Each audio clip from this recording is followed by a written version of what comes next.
In the previous episode, we saw from the Bible that God gave us the Sabbath primarily to focus on Him, both as our Creator and Deliverer. We see here that creation is involved in the Sabbath. In Deuteronomy chapter 5 verse 14, we read that, "But the seventh day is the Sabbath of the Lord thy God, in it thou shalt not do any work, thou, nor thy son, nor thy daughter, nor thy manservant, nor thy maidservant, nor thine ox, nor thine ass, nor any of thy cattle, nor thy stranger that is within thy gates, that thy manservant and thy maidservant may rest as well as thou." Here we see that all people are to rest on the Sabbath, including workers and even strangers. The domestic animals too are to rest. This in turn means that the earth is resting. But there is an even more direct mention of resting for the earth. Leviticus chapter 25 verse 4 states that, "But in the seventh year shall be a Sabbath of rest unto the land, a Sabbath for the Lord, thou shalt neither sow thy field, nor prune thy vineyard."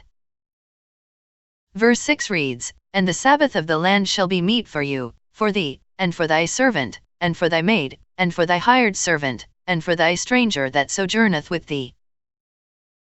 Why were the children of Israel required to let the land rest on the seventh year, which was counted as Sabbath of the land? We get a clue in the next chapter, Leviticus 26. The chapter starts by God giving commandment against making and worshipping of idols or graven images.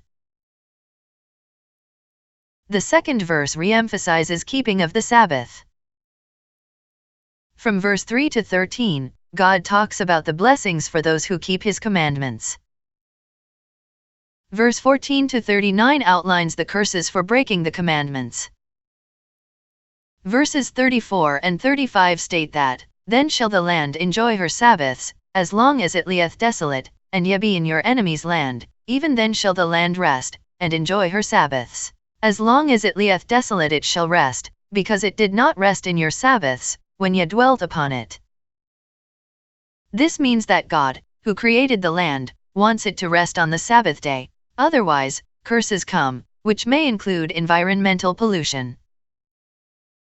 So does this mean that the increasing calls for a day of rest for the environment are biblical and we should wholeheartedly support them? We had already seen that the seventh day was the Sabbath. But which day do you think is likely to be advocated for rest? The writing is already on the wall. We're facing a long and tough battle against the virus. We'll need to keep our spirits up and to keep our forces. That's why we're announcing today that businesses will now be closed on Sundays.